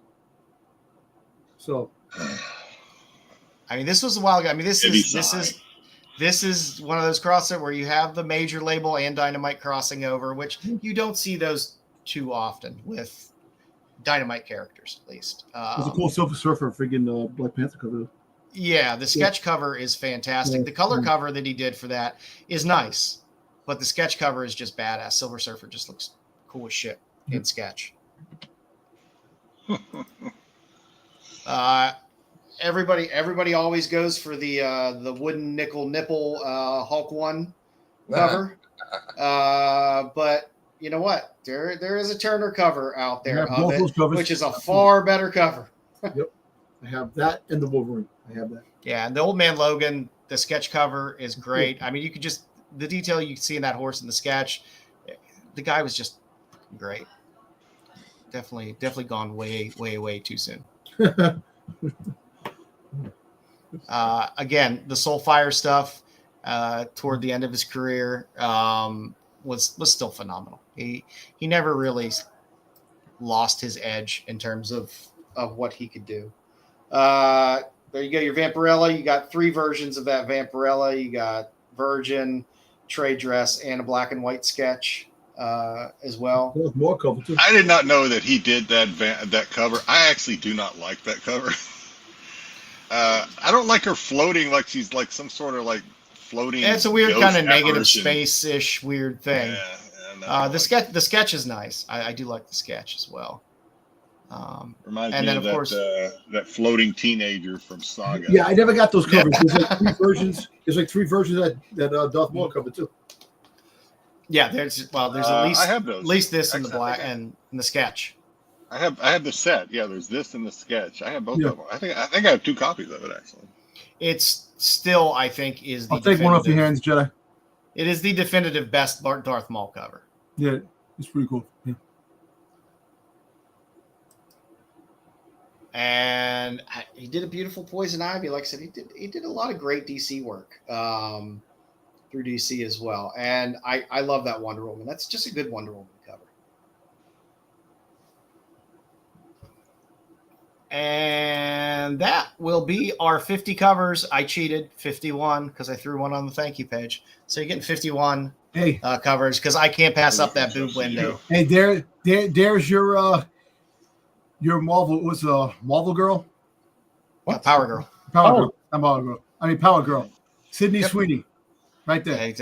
That's the boob window. That's the one where you gotta look from the top. I think Gunn wants people that can act in his DC universe. It's Sorry. it's the Didn't she boob already, sunroof. like, one of She the has a boob Spider Women or sunroof. Hey, something? listen, when you Yeah. look like Sydney Sweeney, you don't need to know how to act.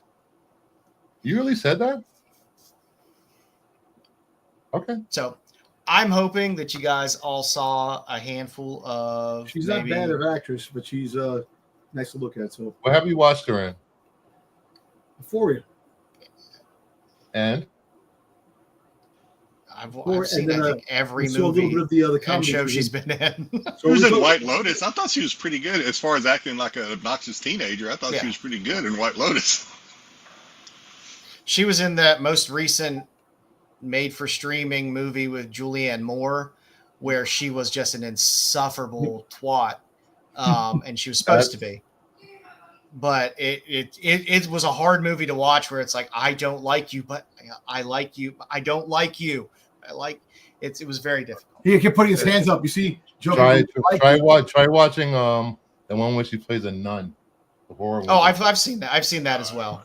Oh, That I'm was sorry. just I'm sorry.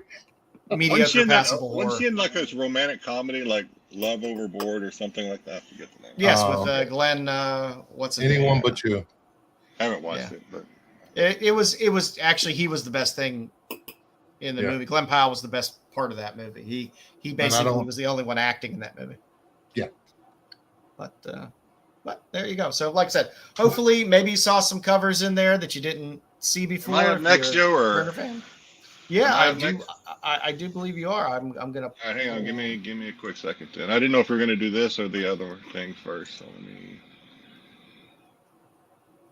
We'll close out with what you're reading. We can give you the pop that there. You ready for your? Let me give you your intro. Coming soon, collectibles! Dom might have helped a tiny bit.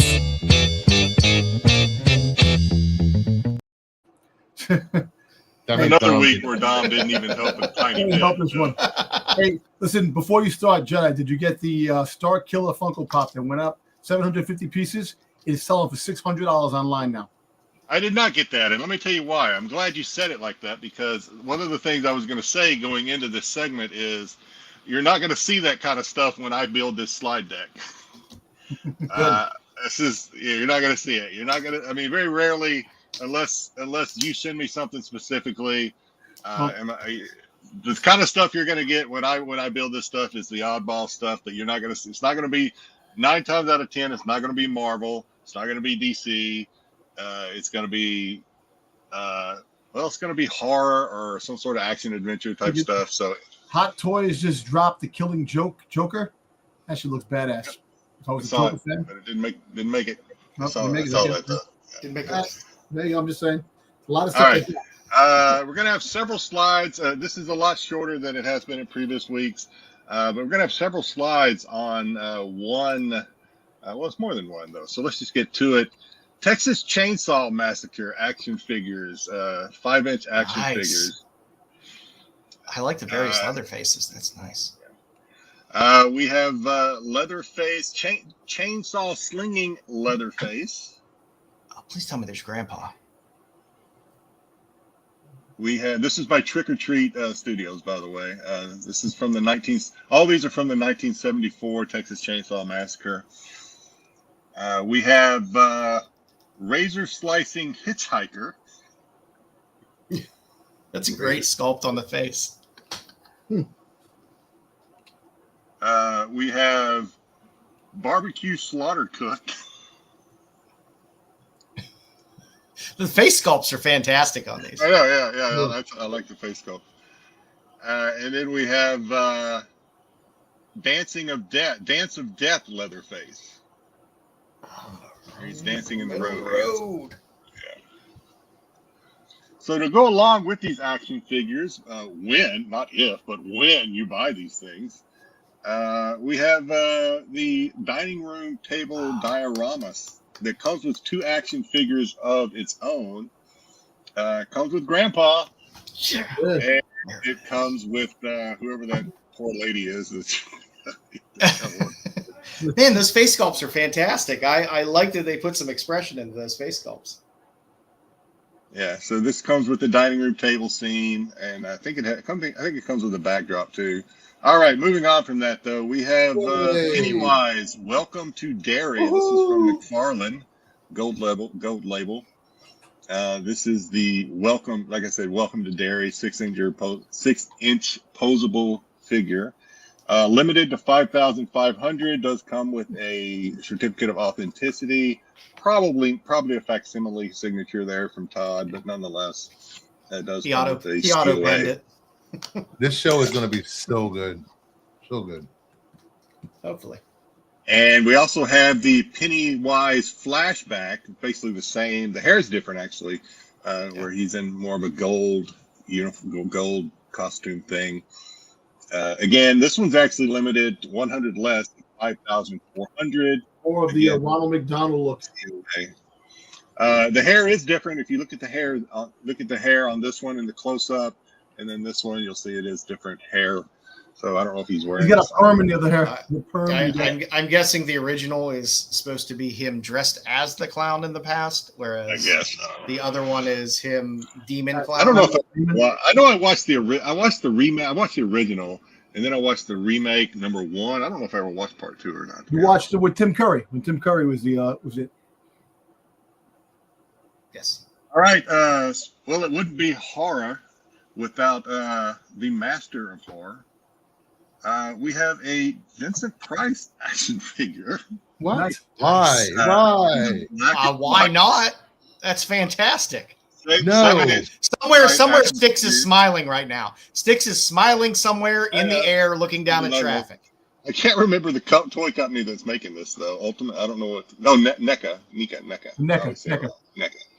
NECA, that's right. Comes with various faces from that you can apply to the action figure of Vincent Price. Look at all the cigarettes it comes with. Comes with different neckties, different hands. Comes with a raven or a crow, whatever that is. Yeah, and cigarettes. Comes with cigarettes. That's fantastic. I like that. That made me happy. I like that a lot. And then lastly, we have the Terminator Tech Noir T800. This is a reissue from NECA. I like this one because it actually had the arm where he's fixing his arm. It's one of the appendages you can put on him, so you can have him fixing his arm. I wish they would have had the razor and stuff where he was fixing his eye. It looks like it does have the face where his eye got jacked up and he had to fix it. Yeah. I kind of wanted them to do a pose for me of him doing that, but they didn't do it. The sculpt on the top right of the face looks a little bit like John Cena. A little bit. Actually, yeah. You can't see me.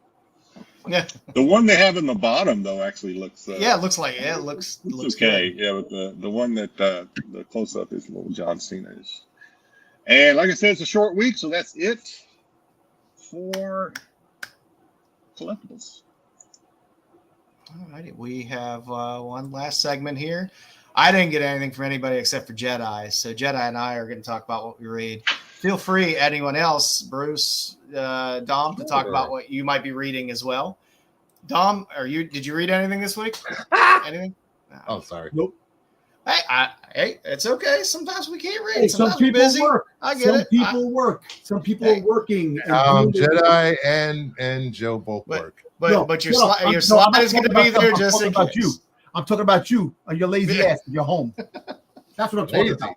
I work very hard every day. I work very hard, man. Turn the other cheek, Christopher. Turn the other cheek. I get paid to wake up in the morning. Thank you very much. You see, you get paid to wake up. All right. I Here's if I may be allowed to speak. Here's what I read the full story, issues 1 through 16 of Noctera this week. And the reason you might be saying, well, that's an old comic, Jedi. Why are you reading that? I think it was 20 or 21 through 23, I think. Well, the reason I read it is because I won these in a giveaway on Whatnot. So I'm like, these are the trades. And so I was like, why not read them since I had them? I'm hoping you were pleasantly pleased because it's. It was.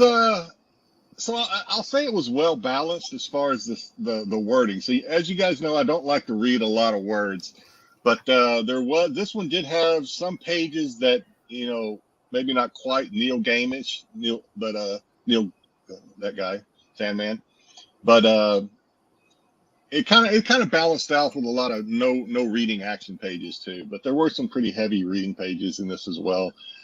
I thought it was pretty good. Basically, it's the story of, basically the sun goes away, basically, and everything is turned to night, and the darkness is turning humans and animals and everything into these creatures, and they're repelled by light, and these creatures like mate with each other. So you might have a fish pig or a dog chicken or whatever, and there's all these different creatures, and the only thing that at least maybe they thought that was a line they didn't want to cross. It didn't talk about any human animal crossovers. The humans actually had their own. They called them I think they called them the Shades or something. They were their own. They were kind of even in the monster realm. They were kind of at the top of the food chain, at least of the ones on Earth.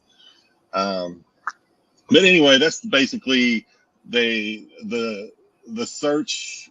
The adventure to turn the lights back on, basically, for Earth is what this story's about, and it goes through this girl and her adopted brother, who basically they are, I forget what ferrymen. They call them ferrymen because they drive these rigs, these 18-wheelers, to get supplies or whatever, or transfer people from one lighted city to another one. They have to go through these dark areas and battle and fight. They have all these. Her adopted brother's like a master of little Mad Max. Her adopted brother's like a master of like rigging up all these explosives and super lights and things to try and defend themselves. So, and it goes into his backstory where he was abandoned as a child, et cetera, et cetera. But it was pretty good. I mean, obviously, I read the whole 16 in 1 week, so I'm not going to do that if it sucks. But yeah, that's what I read this week. Nice. Welcome back, Styx. Yeah, some cool covers too. Did you see that Vincent Price figure in Jedi segment? It was awesome. No, I did not. It was fantastic. He will show it to you later. I'll take a look after. Beautiful Vincent Price action. Hey, Joe. Yeah. Sorry, somebody just passed away. 24-year-old adult film actress, Miss John. Oh, I know. She had three. She had 3 BBLs. Yeah, 3 BBLs. Yeah. 3 BBLs. That sucks, man. 24 years old. And a lot of BBCs. Yeah. Nice assets on her. Too bad she's gone now. Yeah, it's always sad. It's sad. It's sad because she's dumb, freaking stupid shit, man. You do dumb shit, you get dumb prizes. What's happening here? What the hell, man? I don't know what's happening. What's happening? Dom's doing his best to hijack another segment. There we go. Because he didn't read a book again. Go ahead. Yeah. I don't remember the segment where Dom read the obituaries. So. Yeah. That was an obituary that came up on my feed, on my Instagram feed. Yeah, Be paying that just attention came out to the earlier show, today. not That's your phone. it's sad, and I mean it's. I've got sad a. We'll talk about it after the show. I've got a good idea for a. If Bruce forever comes back again, I've got a good idea for a segment for Bruce Fur and Dom. We'll discuss it after the show. Dom is Bruce's bitch. Yeah, go ahead. So this is what I read. This was a Kickstarter that I had come in and had been sitting here for a little while, and I hadn't had a chance to crack it open. I remember you talking about this one. Yes, Passenger Review 977, which was an actual U-boat during World War II, by the way, that ferried from Europe down to Argentina. If you know the actual history of it, apparently they let like 16 of the people that were on the U-boat off in Europe. So when they arrived in Argentina, there were 16 less people. This kind of takes the concept of there's 16 less people when they arrive and finally surrender, because it's at the end of World War II, to the fact of how those 16 people disappeared. And there's actually kind of an SS officer who is kind of ferrying a demon / vampire on the U-boat. So Oh, yeah. it's All you had to say was vampire, and I'm like, That sounds pretty cool. It's a cool story. The art is really, really nice. It's done by, I think, 2 Italian guys that put the book together.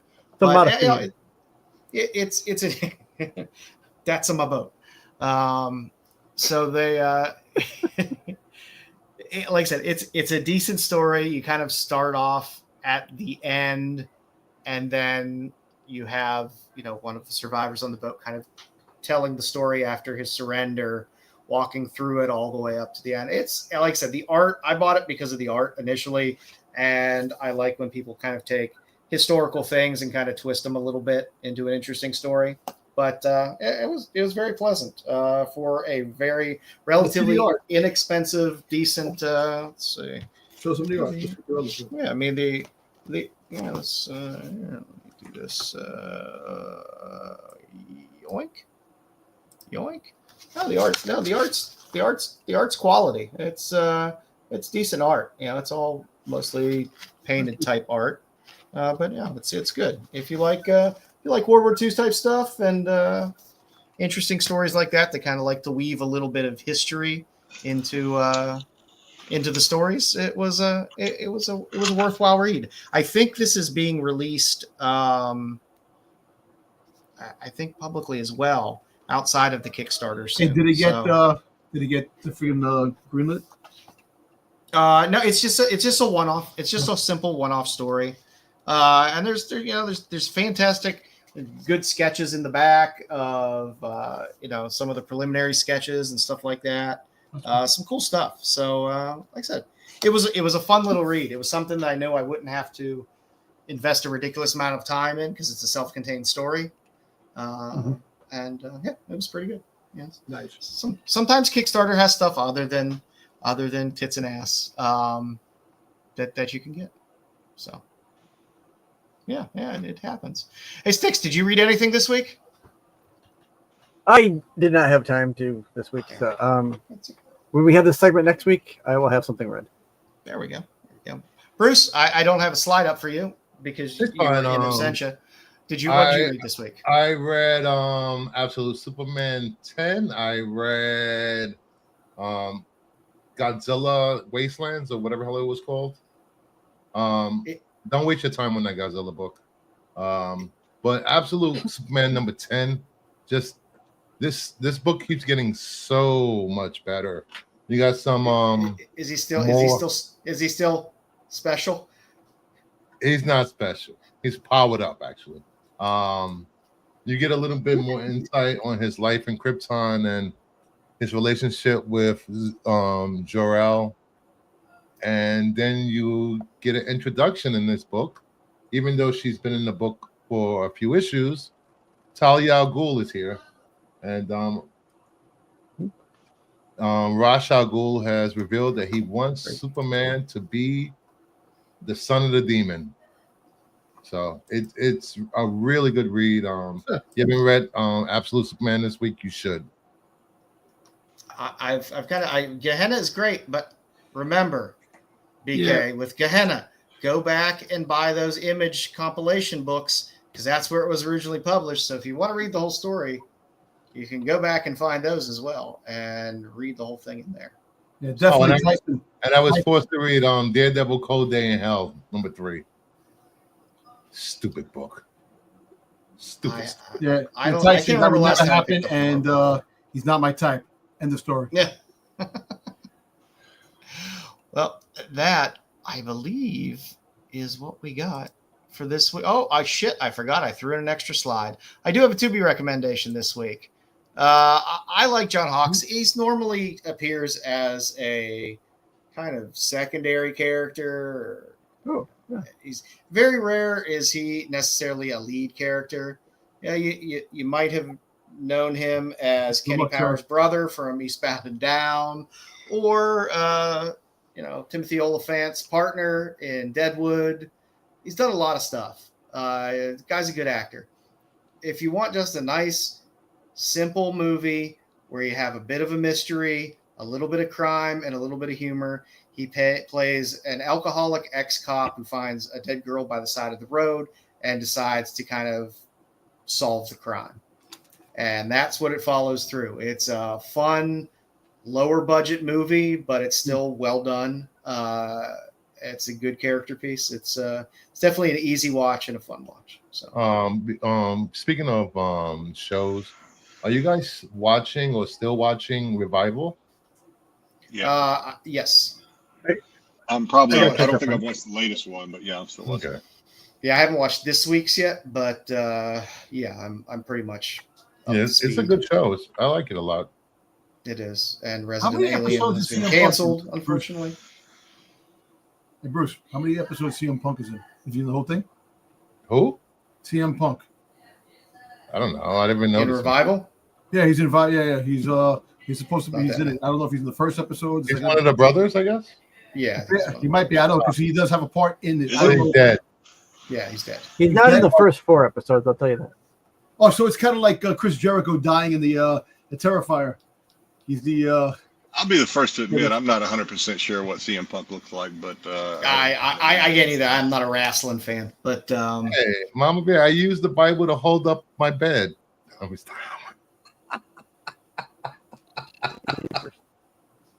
All hail Satan.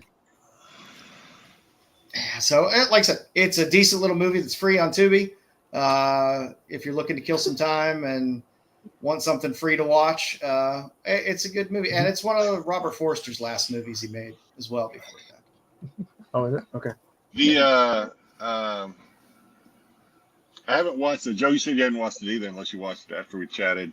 The series finale, which I'm sad to hear that. I didn't know it was a series finale until last week, of Resident Alien is out now, and I have not watched that. So no spoilers, please. Neither Joe nor I have watched it. He goes back home. I don't know. He might. Yeah, I'm sad. I'm sad that got canceled. I really hope it finds a home. Yeah, because I'm afraid that I'm afraid, again, I haven't watched the finale. I'm afraid that they're going to rapidly try to tie things up, and it's not going to be good. But hopefully it's at least they put a good bow on it if they're going to kill it. It's a shame because we got four fantastic seasons of a delightful show. Oh, the first 2 seasons are the best, though. I mean, they're all good, but I think the first 2 seasons were the best. Yeah, which is usually the case. But. Hey Terry, you better get some bionic eyes, man. $7,500. Yeah, wish you luck on your surgery this week, Terry. Should be those things are usually. They're not there. They Terry, can you get your surgery after the claim sale? Wow. Alien starts the 12th. Okay. Wednesday. This starts this week. Awesome, man. I can't wait for that show. Wednesday, the season 1, part 1 of season 2 of Wednesday dropped this week. Pretty good so far. Yeah. Now I gotta watch Prometheus, huh? Okay. No, you don't have to watch anything. There's no canon with these alien projects. Friggin' And I'll just Disney- say, There's always canon with alien projects. There's no goddamn canon with aliens. Well, listen, the aliens supposed to be taking place before the 1979 Alien movie, which I got to see how that's going to work. So I am. You're not gonna watch it. I am Speaking watching of shows it. that both Aliens, man, what are you talking shows about? that both Joe and I love, at least I think. Twisted Metal is still killing it, in my opinion. I think It's solid. I mean, I think it's still really good. It's even season 2. Talk about a fantastic show where I had zero expectations originally going in season 1 to that show. I was like, I don't know how they're going to do this. It sounds stupid, and loving every second of it. It's definitely a good show. I'm kind of disappointed they just didn't drop the whole season at once. Yeah. But because I like to binge things, but you know, it stretches me out in these dry times. And Disney just friggin' struck again $1.6 billion streaming rights for WWE. Dude, Disney has a lot of money, man. That's a lot of money. Yeah, they do. Just peeled off a little bit for Gina. Yep, that's right. Thank you, Gina. Thank you for winning.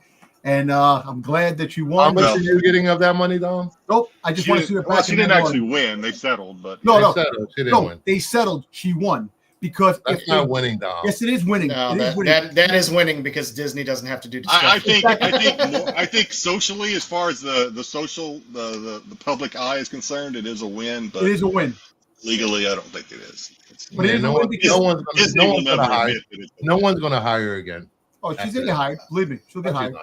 She will. She doesn't need it anywhere. Her family comes from casino money. Nautilus. I've been watching Nautilus. Nautilus is good. It's a little cheesy at times. Guess what? A little socially in your face at times. Joe, can you tell us Oh, what Nautilus you think is out? about the new? Can you tell I us wanna what you watch think about the Nautilus. new War of the- new movie War of the Worlds. War of the World? Can you tell us what you As think I about mentioned, and I will remind everybody, I was ahead of the curve on this. Somebody had mentioned in our chat last week. I don't know who. Dom. No. in the Fucking chat War of the Worlds sucks. on Friday, somebody mentioned, oh, War of the Worlds is good with Ice Cube. It was good. And so I was like, oh, must've been fuck, Matt. I got nothing. I got nothing else to watch. No, it wasn't somebody that I recognized. Oh. Or I would call them out because they need It was counseling. probably Ice Cube. So I was like so next morning on Saturday, I was like, oh fuck, I got nothing else on. I watched it Saturday. I mentioned this on Bruce's show. It is the dumbest fucking movie that I've ever seen in my life. Whoever greenlit that deserves to get punched in the face. Well, you said that someone said, I don't know if it was you, I think it was somebody else. You said it is the worst movie ever made. Is that what did I read that correctly? Yo, it's up there with Planet X. Went on and mentioned Ed it. Wood. A handful of people have come on and said this is. I mean, I think it's 0% on Rotten Tomatoes. It's up there with Ishtar, and freaking Hudson Hawk. I just said I have- screw you, Joe.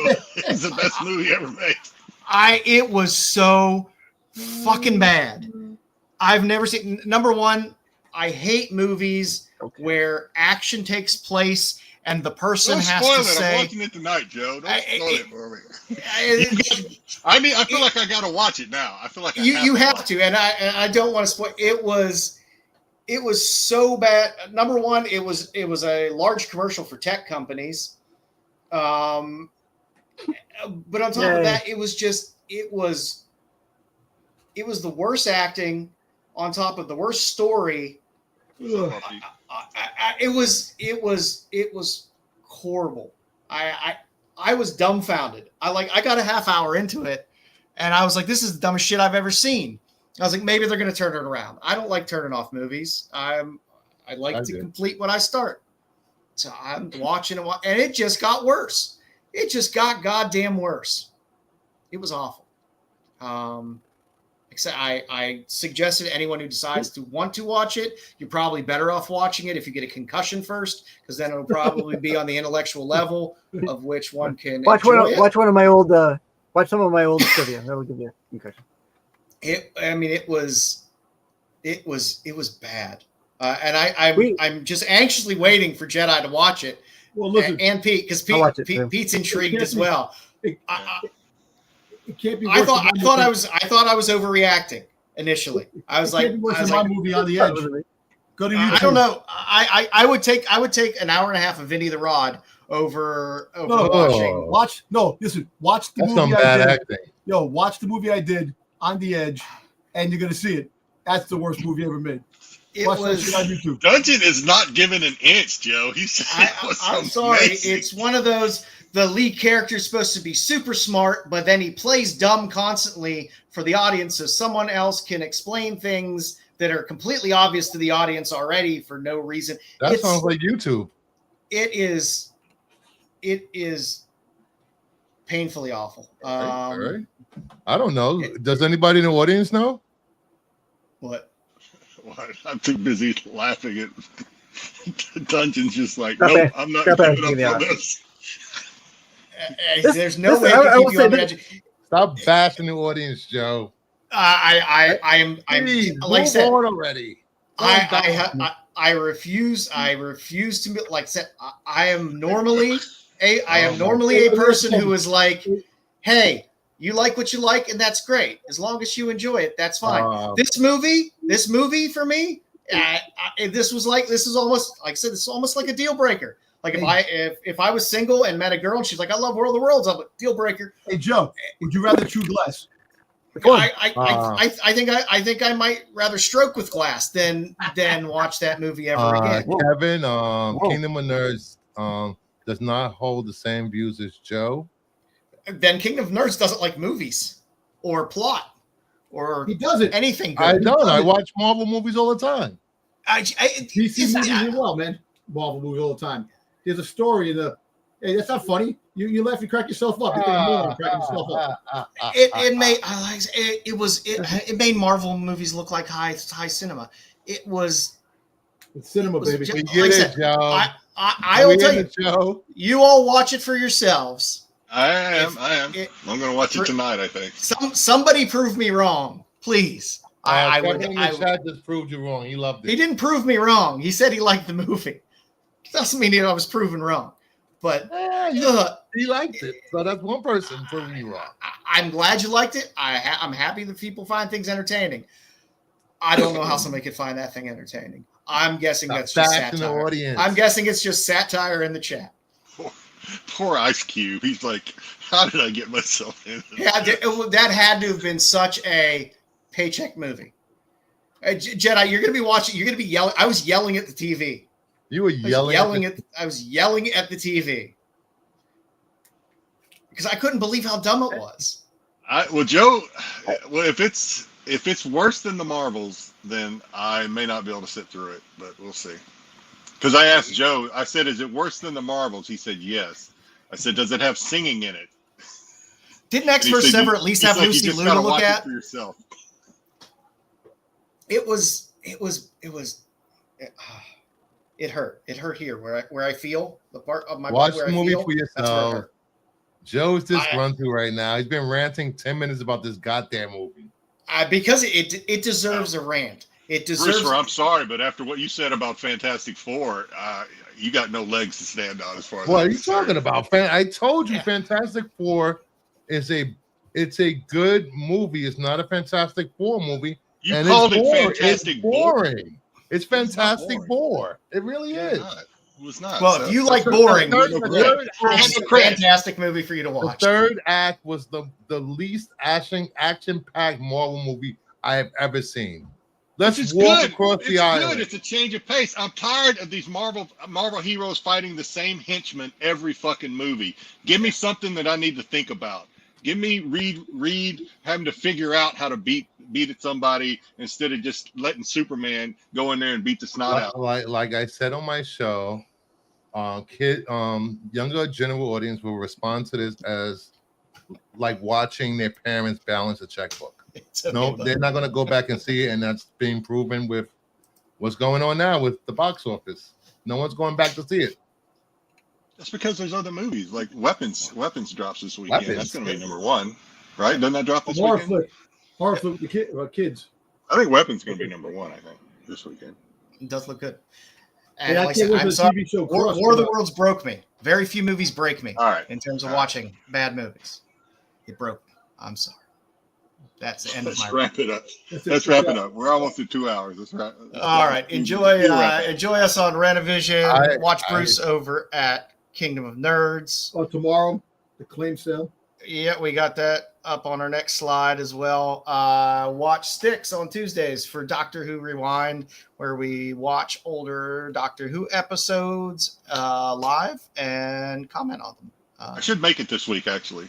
Styx. Nice. So, Awesome. Styx is muted, so we can't hear. Styx is gone. He lost internet. And he's gone. He's gone. Enjoy the Absolute Geek Podcast channel, where Matt has a bunch of comic stuff, and Dom and Styx and Matt do a little wrestling show on Thursdays. So Yep. enjoy it. And again tomorrow, Bruce, you want to plug it since you're co-streaming it? Sure. We're gonna do a charity claim sale for Kyle and with help with his medical bills and his battle against cancer. There will be 40 plus books. As of today, we have raised with sales. What was it? $900. Nice. Good. So we got that going on, and then Sunday on the other comic show, my good friend Mark Spears will be on the show, talking about his Halloween blind bags, his Christmas blind bags, and some other stuff that's going. Yeah, he's got Christmas blind bags, and talking about FollyCon, and then head back to Kingdom of Nerds on Monday night at 9 p.m. Eastern for Red Shirts, my new Star Trek show, where we break down Star Trek. And we're going to start doing movies soon. We're currently reviewing Strange New Worlds. Amazing season so far. So if you're not watching Strange New Worlds, you're missing out. What movies are you going to please are you going to cover Sector 31, which was the biggest bunch of bullshit ever? Oh, God. We're starting with Star Trek, the original movie first. There you go. Little V'ger. The motion picture and the Wrath of Khan. Those are two good ones. Motion picture. And then he's going to talk about War of the Worlds. Get out. I'm done. I'm done. I have exercised my War of the Worlds demons. And then after we finish Strange New Worlds for the season, we're going to start season 1 every week, reviewing and talking about the TOS original Star Trek guys. So because Brian Master Nunn has not watched any of the OG Star Trek, which is crazy because he's a big Next Generation fan. He doesn't like it. He doesn't like it at all. I know he dislikes New Trek like I dislike New Trek. Loves Next Generation and that era of Trek. It surprised me that he's just never watched old Trek. He can't watch it. He said he can't watch it. Yeah, he wants all his Trek to be in the Next Generation universe. He doesn't want anything going past that, before that. He wants everything set there. Yeah, it was a good time. But again, please join us tomorrow, 9:00, dual stream, Renovision, Kingdom of Nerds, for the claim sale for Kyle. Said even if you're not going to buy any books or whatever, just hop in, hang out. I'll be on. Yeah, there'll be a lot of books, a lot of cool books that are going up. Bruce is digging into that seven long boxes of Mark Spears stuff that he has. 7 long boxes? I don't have 7 long boxes. I have 5 short boxes and 6 slab boxes. Damn. So I can't say anything. I got that much. And I will have a couple Svetas and a Bruce Timm up for sale tomorrow as well. Hop on, maybe buy a book for a good cause, or just come to support the cause. So, yeah, we might have some special guests popping in from Renovision family here and there. So you never know. Should be a good night. Be there. Yep, it'll be good. Let's all come together and make Kyle feel loved tomorrow night, guys. Yep. While it's open, you bastards. Terry, what's You gotta tune Svetos? in, Terry. It's a little preview. I will be doing one of the Ruxy Vampires, and I will be doing one of the. That's not the Ruxy Vampire. I will be doing the Bruce Timm Red Sonja. It was limited to 600. It just came out, and the Exquisite Corpses one. Yes. Reasonably priced ones. Yes. Nothing crazy. So everything will be reasonably priced. So that's what we're doing tomorrow. Any last words, boys? No. See you guys As long tomorrow. and prosper. Have a good weekend. You're the fourth we won. Have a good one, everybody. I hope we can see you all tomorrow. Pop in, say hi, and hang out with us. So, until next week. Take care. The qualified.